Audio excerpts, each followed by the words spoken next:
All right, today we are jumping into a massive question, one that gets historians and, let's be honest, all of us history buffs pretty fired up. Who are the top 10 greatest kings in the world? We're digging into a source that promises to finally settle the score. You see a title like that, and you just have to know, right? A definitive list, the final word. We're talking about the best of the best from all of human history, all counted down nice and neat. It sounds so simple, so clear. But hang on a second.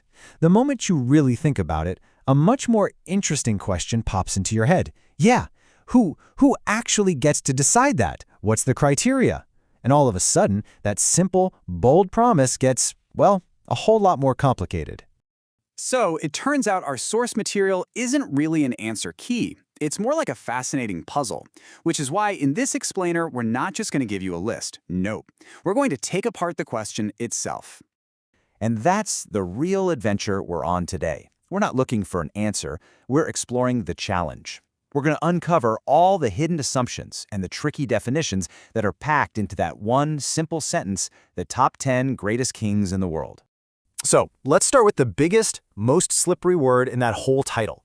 What does it even mean for a king or any ruler to be great? I mean, seriously, this one word is the whole problem. Is greatest about having the biggest army? Is it about making your people rich and happy? Is it about lasting peace? The answer completely changes depending on who you're asking and what they care about. Okay, so if we look it up, the dictionary gives us a starting point, considerably above the normal or average. Fine. But, above average in what? That's where it gets really fun.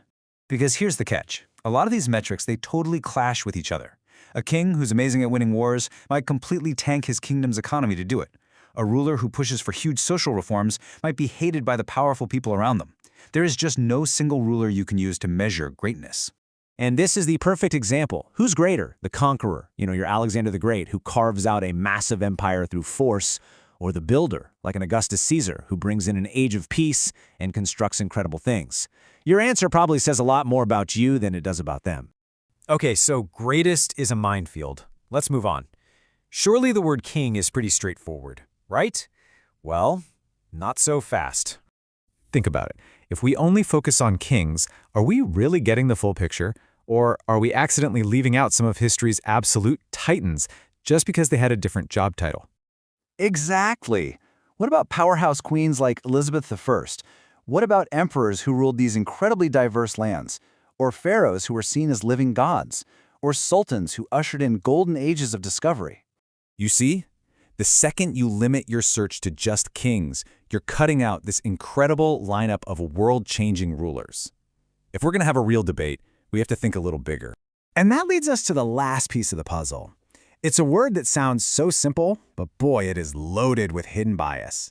And that word is world. The world. Sounds all-encompassing, doesn't it? The whole planet. But let's be honest, when we talk about world history, are we really talking about the entire world equally? This is such a crucial question we have to ask ourselves. Is our common idea of world history actually global, or does it tend to zero in on certain places and certain cultures while kind of forgetting about others? And this chart kind of shows what I mean. A huge chunk of what we often call world history is really focused on Europe. And that means these amazing, brilliant rulers from Africa or the Americas or Southeast Asia might not even make it into the conversation. Not because they weren't great, but just because we don't hear their stories as often. So we've taken the whole question apart, piece by piece. Where does that leave us? Well, it leaves us in a much smarter, more interesting place. Because now we can see why one single, definitive list just isn't possible. And this right here is the absolute key. Choosing a greatest monarch isn't really about them. It's about us. It forces us to decide what we think makes a leader great. The final answer is basically a mirror reflecting our own values. So instead of a top 10 list, here's a much better tool, a 3-step method. This is how you can tackle the question like a real historian. First, you choose your own criteria for greatness. Second, you define your scope, who's in the running. And third, this is the most important one, you acknowledge your own biases. In the end, the best thing we get from asking who's the greatest king isn't a name at all. It's a way of thinking. It's a sharper, more critical way to look at history, at leadership, and at what we ourselves believe is important. And so, we're going to hand the crown over to you. Now that you have this framework, how would you answer the question, who do you think is the greatest monarch in history? And, more importantly, why?